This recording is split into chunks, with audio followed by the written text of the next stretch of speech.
오늘의 말씀은요, 거기 계시는 하나님입니다. 우리 잠언 26장 12절 같이 한번 읽어볼까요?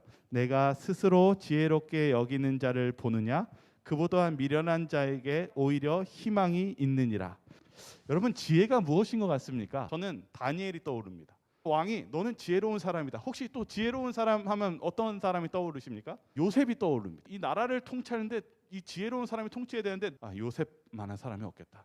성경은 지혜는요, 내 삶 속에서 나타나는 사람이 지혜로운 사람이래요. 지혜는 내가 지식이 있다고 지혜로운 사람이 아니라는 거예요. 하나님의 말씀대로 살아가는 사람을 지혜로운 사람이라고 성경은 이야기하고 있습니다. 근데 여기 성경절에 잠언 26장 12절에 뭐라고 하냐면 스스로 지혜롭게 여기는 자는 미련한 자라고 얘기하고 있습니다. 왜 그러냐면 지혜롭게 사는 거, 내가 오늘부터 인내해야지, 오늘 내가 좋은 사람이 돼야겠다 하면서 품성을 좋게 하면서 착한 사람이 돼야지 했었을 때 그런 사람이 될 수 있을까요? 근데 오늘 여기 성경은 뭐라고 얘기했냐면 지혜로운 자는 하루아침에 되는 것이 아니다라고 얘기하고 있습니다. 지혜로운 사람은 하나님의 말씀을 믿는 생애를 살아온 시간 가운데서 변화받은 사람이 지혜로운 사람이라고 얘기하고 있습니다.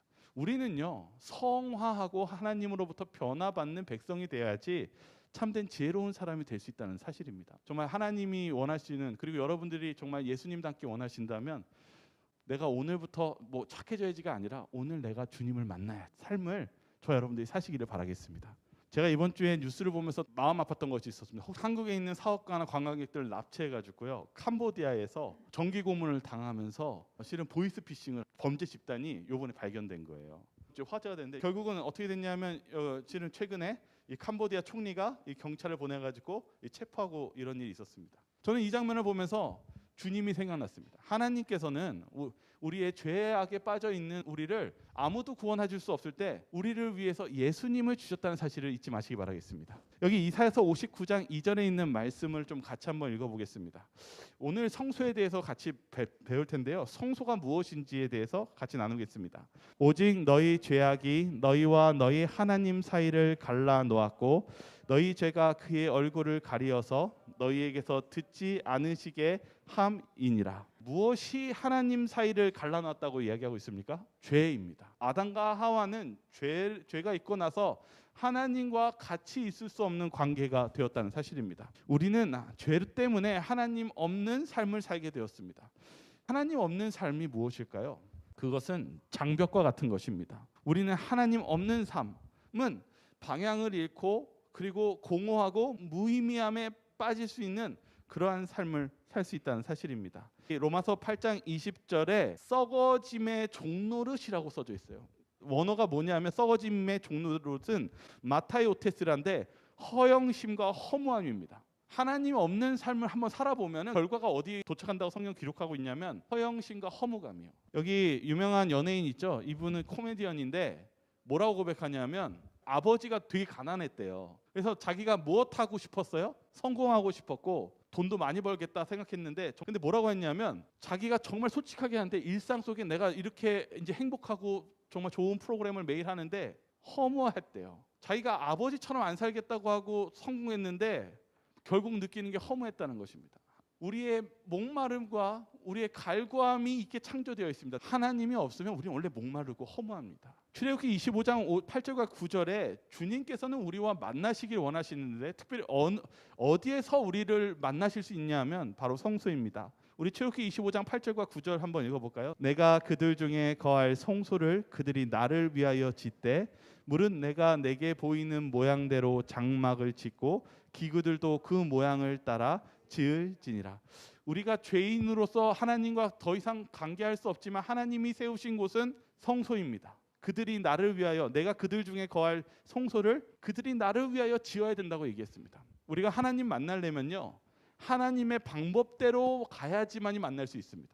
여기 출애굽기 25장 22절에 이렇게 얘기하고 있습니다. 거기서 내가 너와 만나겠다고 말씀하십니다. 속죄소 위 곧 증거계 위에 있는 두 그룹 사이에서 내가 이스라엘 자손을 위하여 내게 명령할 모든 일을 내게 이르리라. 우리가 성소가 무엇하는 곳인지를 보니까 죄 때문에 누구와 관계가 끊어졌습니까? 하나님과 관계가 끊어졌죠. 그렇다면 하나님과 다시 만날 수 있는 길은 어디로 가야지 만날 수 있을까요? 성소로 가야 만날 수 있습니다. 근데 하나님이 뭐라고 하셨냐면 먼저 하는 과정이 필요하다고 얘기합니다. 반드시 뭐 가지고 와야지 하나님 만나 주신다고 그랬어요? 재물을 가지고 와야지 만나 주신다고 그래요. 저와 여러분들이 하나님 만나려면 반드시 예수님이 필요해요. 예수님이 반드시 필요합니다. 여기 예수님께서 뭐라고 하셨냐면 예수께서 내가 곧 길이요 진리요 생명이니 나로 말미암지 않고는 아버지께로 올 자가 없느니라. 예수님 왜 그러냐면 예수님이 없으면 우리는 하나님과 절대 만날 수가 없습니다. 그래서 요한복음 17장 21절에 뭐에 대해서 자꾸 설명하는지 잘 보시면 성소가 어떤 역할인지 우리 알 수 있게 됩니다. 우리 한번 요한복음 17장 21절 한번 읽어보시죠. 아버지여, 같이 읽겠습니다. 시작. 아버지여, 아버지께서 내 안에 내가 아버지 안에 있는 것 같이 그들도 다 하나가 되어 우리 안에 있게 하사 세상으로 아버지께서 나를 보내신 것을 믿게 하옵소서. 예수님이 뭐라고 기도하냐면 아버지가 내 안에 있고 내가 아버지 안에 있다. 그럼 지금 무엇하는 것입니까? 예수님과 하나님은 무엇한 사이예요? 서로 하나 된 사이고 연결된 사이입니다. 그런데 뭐라냐면 나를 보내신 것을 믿게 하옵소서. 예수님을 믿게 하심으로 무엇하게 해달라는 거예요? 그들도 다 하나가 되어서 우리 안에 있게 해주십시오. 여러분, 성소의 역할은 예수님이 이 땅에 오신 이유는 뭐냐면 누구와 다시 한번 만나게 해주시기 위해서입니까? 하나님과 저와 여러분들을 만나게 해주시기 위해서 예수님이 오셨습니다. 예수님 그래서 기도하신 거예요.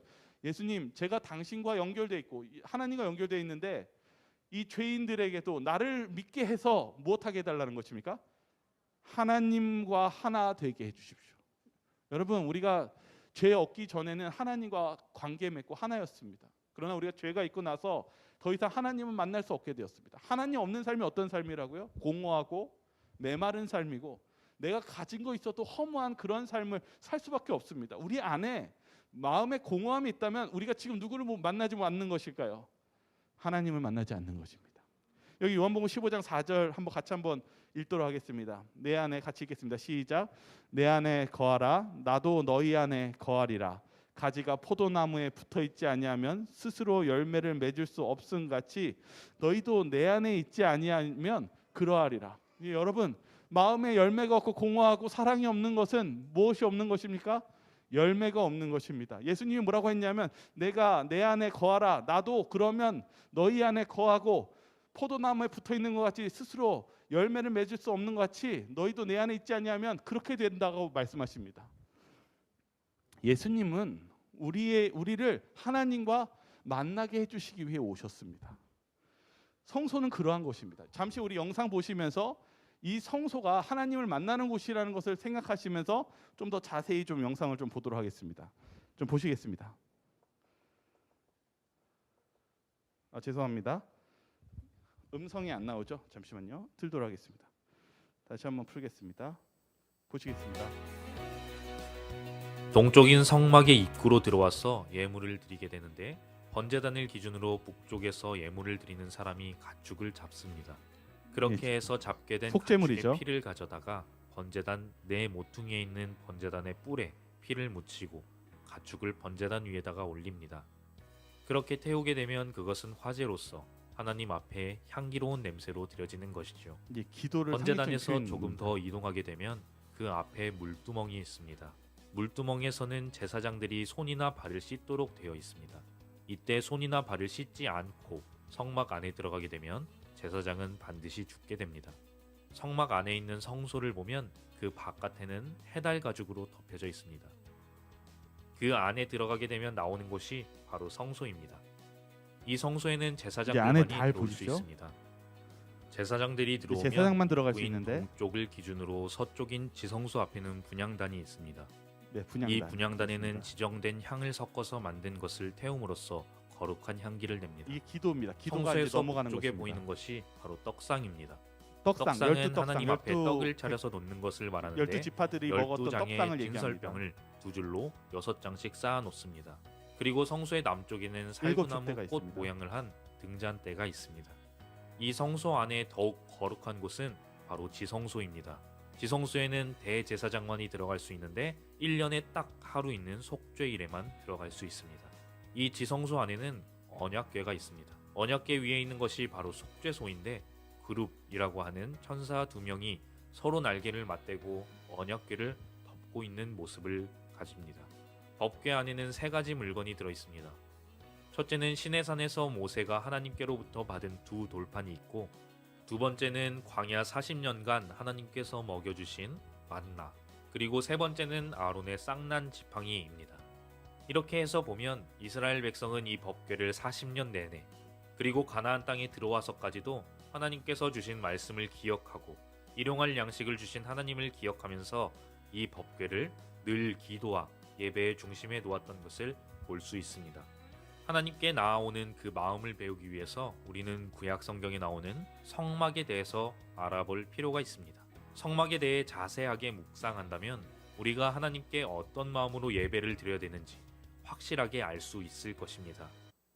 네, 이게 보시니까 오늘 아까 시작할 때 말했지만은 성소는 결국은 무엇하기 위한 곳입니까? 누굴 만나기 위해서요? 하나님을 만나기 위해서. 근데 이 하나님 만나기 위해서는 반드시 뭐가 필요해요? 제물이 필요합니다. 예수님이 우리를 위해 십자가에 달려 돌아가셨고 또 누가 필요합니까? 제사장이 필요합니다. 이제 이것을 생각하시면서 아까 안에 들어가니까 뭐가 있었던 걸 보이세요? 아까 오른쪽에 뭐가 있었어요? 12? 오른쪽에 무슨 상이 보였죠? 빵이 몇 개 있었어요? 12개 있었고, 그리고 왼쪽에는 뭐가 있었어요? 촛대, 7촛대가 있었죠. 여러분, 우리가 하나님을 만나면요, 거기서 끝날까요? 여러분 생각해 보시오. 누군가 하나님을 우리가 왜 만나야 될까요? 하나님께서는 우리에게 뭐라고 말씀하셨냐면, 하나님을 만나는 길 안에 그것만 필요한 것이 아니라 우리가 뭐 안에 들어가니까 왼쪽에 보니까 촛대가 있어요. 주님은 촛불이 무엇이었습니까? 예수님께서 계시록에서 보니까 하늘 성소에서 뭘 돌보고 있었어요? 계시록 1장을 보시면 촛대를 기름이 떨어졌나 안 떨어졌나.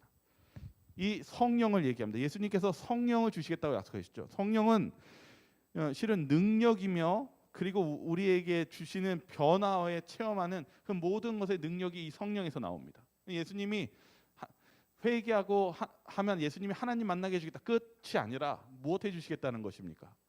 우리에게 능력 주시겠다는 것입니다. 오른쪽에 보시면 떡상이 있습니다. 떡상은 무엇을 상징합니까? 출애굽했을 때 이스라엘 백성들이 뭐 먹고 살았습니까? 열심히 본인들이 일해서 먹고 살았습니까? 나올 수 없는 거 하나님이 먹여주시고 채워주십니다.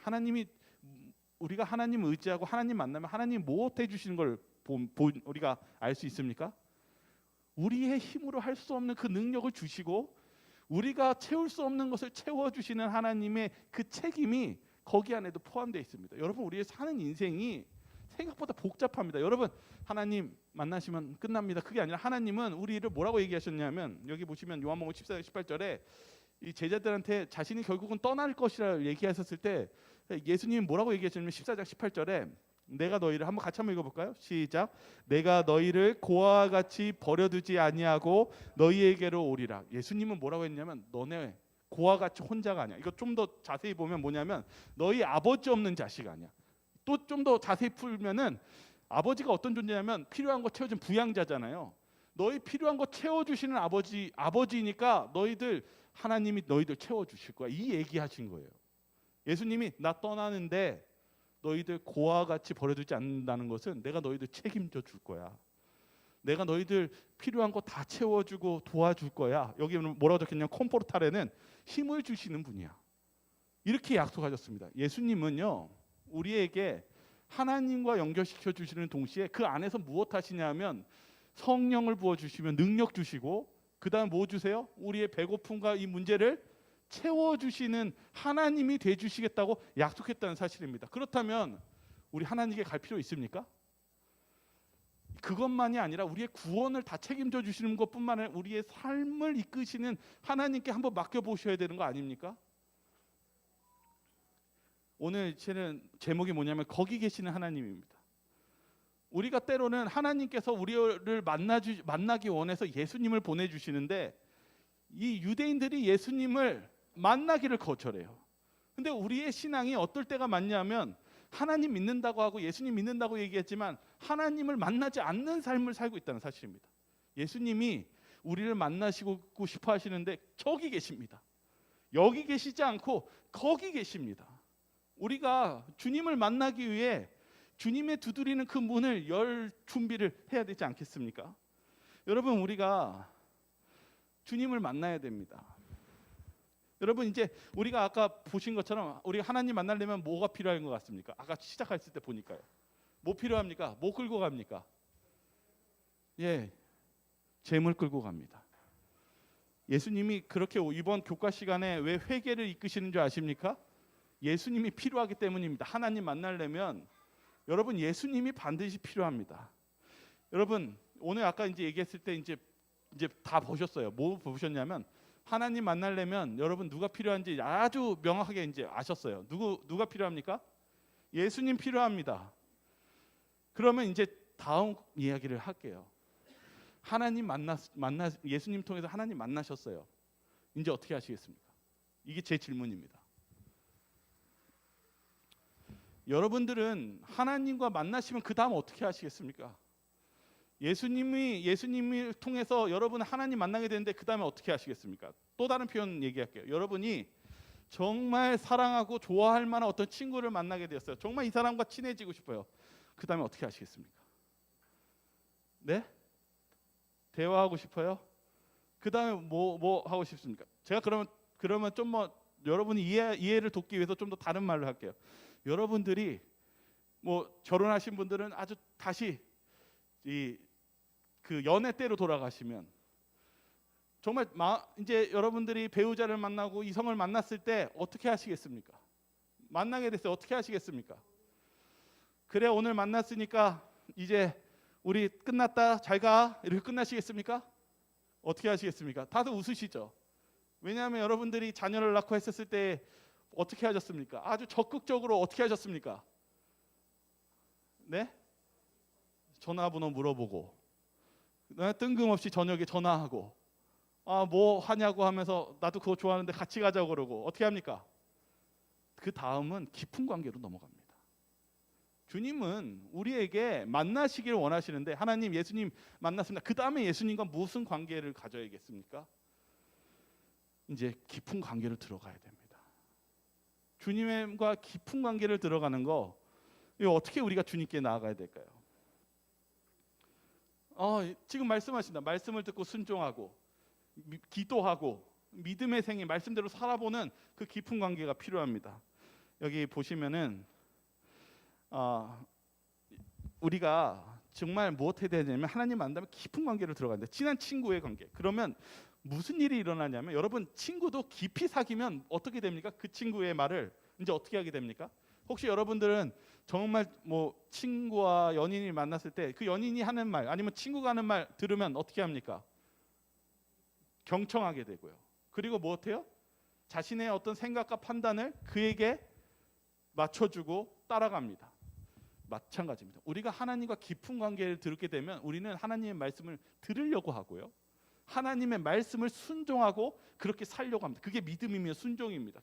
여러분, 저와 여러분들이 깊은 관계로 들어가시기 바랍니다. 왜냐하면 우리가 하나님을 만나고 그 관계에 들어가면 하나님께서 우리에게 책임져 주시겠다고 약속하셨고 우리를 변화시켜 줄 수 있는 능력을 주시겠다고 약속했기 때문입니다. 우리가 못하냐면 아까 처음에 지혜 얘기했죠. 왜 지혜가 어려운 거냐면 내가 할 수 없는 것이기 때문이에요.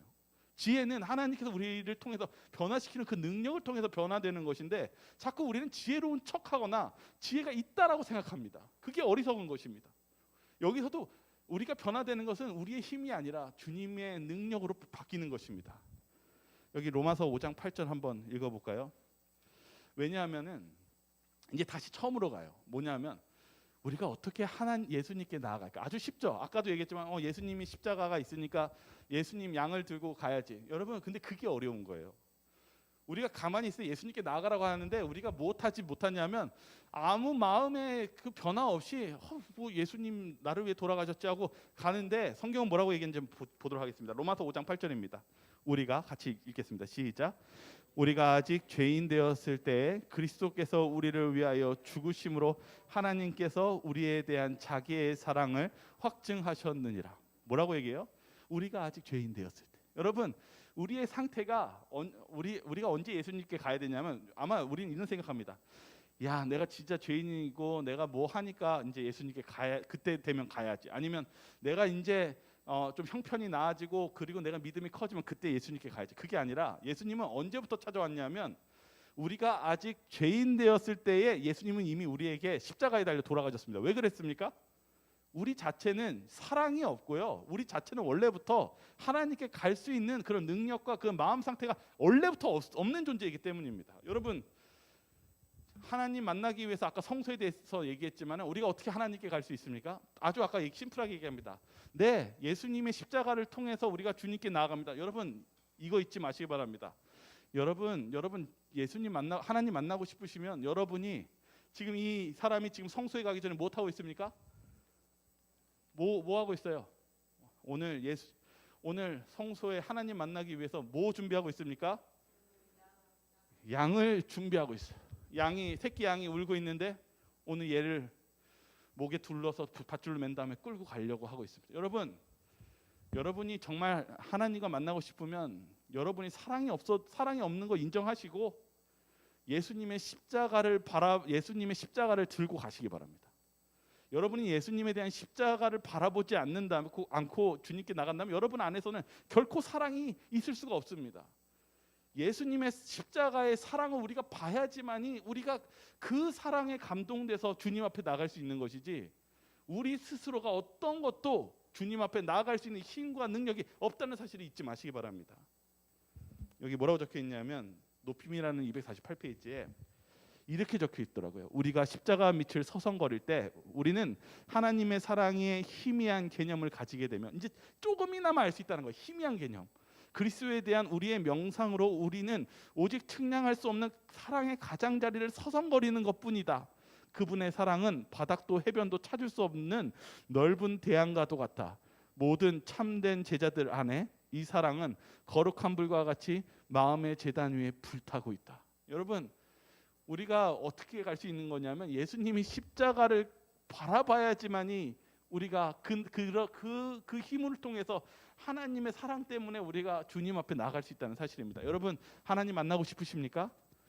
그러면 여러분 시작부터가 예수님의 십자가를 들고 가셔야 됩니다. 여러분에게 사랑이 있는 것이 아니라 예수님의 사랑의 십자가를 바라보면서 우리가 그렇게 갈 수 있는 것이지, 여러분이 내가 오늘 주님 앞에 엎드려서 기도해야지가 아니라는 사실입니다. 여러분의 마음을 예수님의 사랑으로 바라보시면서 여러분의 마음을 통회하며 주님께 나아가신다면 주님께서는 용서해 주시고 여러분에게 기름을 넣어 주시고 여러분들에게 떡을 채워 주실 것입니다. 주님께 나아가시기 바랍니다. 저는 오늘 제 마음속에서 이 성경을 읽으면서 느꼈던 것은 내가 하려고 한 게 너무 많았구나.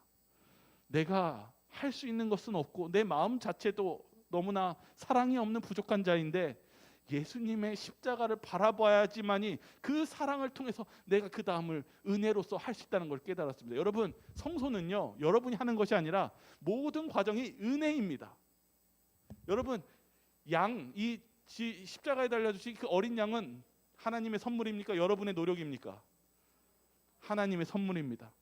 하나님과 저와 여러분들이 기도할 때 중보하는 그 제사장은 여러분의 능력이니까 전적인 예수님의 은혜입니까? 예수 그리스도의 은혜입니다. 여러분, 이 모든 과정은 주님의 은혜 없이 된 게 하나도 없습니다. 그러므로 우리는 무엇으로 가야 되냐면 은혜로 가야 됩니다. 우리의 마음조차도 사랑이 있는 것이 아니라 예수님의 그 은혜를 바라보면서 나아가야지만이 우리가 그 은혜를 감사함으로 느끼며 그 능력으로 변화받을 수 있다는 사실을 잊지 마시기 바라겠습니다. 그래서 저와 여러분들이 주님께 나가기 전에 우리가 예수님의 이 십자가의 장면을 다시 한번 영상으로 보시면서 우리 또 한 구절 보고 마치도록 하겠습니다. 좀 보시도록 하겠습니다.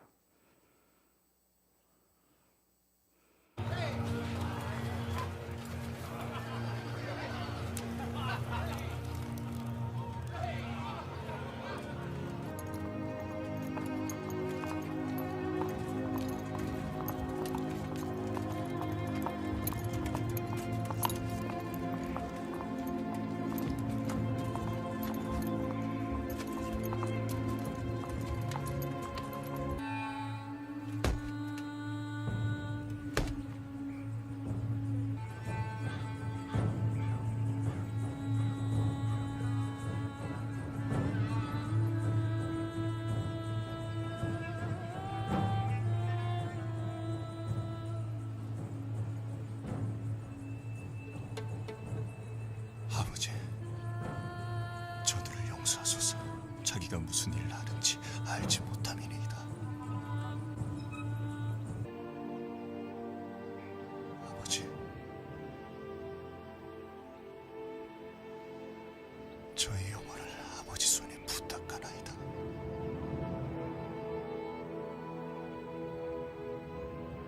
다 이루었노라.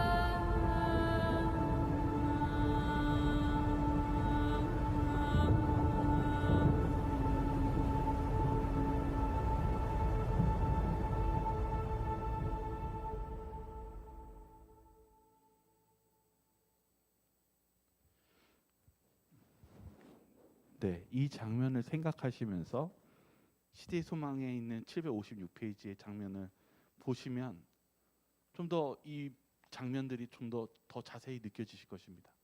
제가 이 부분은 그냥 읽어드리겠습니다. 다 이루었다는 큰 부르짖음이 그리스도의 입술에서 나왔을 때 제사장들은 성전에서 제사를 드리고 있었다. 그때는 저녁 제사를 드릴 시간이었다. 그리스도를 표상하는 양을 잡기 위하여 끌고 왔다. 의미 깊고 아름다운 예복을 입은 제사장은 칼을 높이 들고 서 있었다. 그러나 주께서 친히 가까이 오시자 땅은 떨며 흔들렸다. 성전 안에 휘장이 소리를 내면서 보이지 않는 손에 의하여 위에서부터 아래로 찢어져 군중의 눈으로 볼 수 있도록 열려 제쳐졌다. 그곳에 쉐키나가 거했었다. 지상 성소의 일부인 지성소는 더 이상 거룩한 장소가 아니다. 제사장은 희생 제물을 죽이려 했으나 칼은 그의 무기력한 손에서 떨어지고 양은 도망쳐 버렸다. 모형이 하나님의 아들의 죽음으로 원형과 마주쳤다. 큰 희생이 이루어졌다. 지성소로 가는 길이 열렸다. 새로운 삶의 길이 만민을 위하여 준비되었다. 더 이상 죄 많고 슬픔에 찬 인간들은 대제사장이 나오는 것을 기다릴 필요가 없었다. 이제부터는 구주께서 모든 하늘에서 제사장과 대언자로서 직무를 행하실 것이다. 여러분, 아까 예수님이 돌아가시기 전에 구름이 오고 있었잖아요. 먹구름이요. 여기 뭐라고 적혀있냐면 주님이 하나님의 그 영광이 거하시고 계셨다, 오고 계셨다고 얘기하고 있습니다. 그리고 휘장이 위 아래로 천사에 의해서 찢어지면서 많은 사람들이 보면서 무엇을 이제 열렸습니까? 모형은 이제 끝나고 원형이 열리면서 우리가 무엇할 길이 열렸습니까? 하나님을 만날 그 길이 열리게 되었다는 사실입니다. 여러분, 그런 예수님이 저와 여러분들을 부르시고 계십니다. 주님이 여러분들의 그 고통과 염려를 듣기를 원하시고 계십니다. 저와 여러분들이 그 십자가를 바라보시면서 주님께 나아가시기 바랍니다. 예수님이 우리를 깨끗하게 해주실 것입니다. 예수님이 우리의 이 문제를 하나님께 고하시고 계실 것입니다. 주님이 우리를 위해서 일하시고 계시고 여러분들을 변화시켜 주실 그 능력을 주신다는 사실을 믿으시기 바라겠습니다. 그리고 끝내는 우리 재림 때 우리가 모두 영광스럽게 변화되어 주님을 만나게 될 것입니다. 저와 여러분들이 그 희망을 가지면서 사시고 주님을 의지하며 나아가시기를 간절히 바라면서 오늘 말씀을 마치도록 하겠습니다. 사랑이 많으신 하나님 아버지, 저희들이 주님을 만나기를 원합니다. 저희들이 그동안 저희들의 삶 속에 예수님을 잊어버리고 그동안 주님을 만나지 못했다면 저희들을 용서하여 주시고, 오늘 이 순간부터는 저희들이 예수님의 십자가를 바라보며 주님을 만나기 위해 주님께 무릎 꿇고 기도하며 애통해하며 주님을 의지하는 그런 기도하며 주님께 나아가는 그런 백성이 되게 하여 주시옵소서. 주님, 저희들 안에는 많은 고통과 염려와 그리고 우리 마음에 욕심과 미움과 시기와 질투로 저희의 마음이 채워져 있다면 저희들이 용서하여 주시옵시고, 예수님의 이 십자가의 사랑을 생각하면서 저희들이 부족함을 깨닫고 주님께 울며 통회할 수 있는 그런 시간을 허락하여 주시옵소서. 주님만이 저희에게 능력을 주시며 주님만이 저희의 죄를 깨끗게 하시며 주님만이 저희가 온전히 하나님을 만날 수 있다는 사실을 오늘 배웠으니, 오늘 저희의 삶 속에 하나님을 만나게 하여 주시옵소서. 저희를 사랑하시는 예수 그리스도 이름으로 간절히 기도드리옵나이다.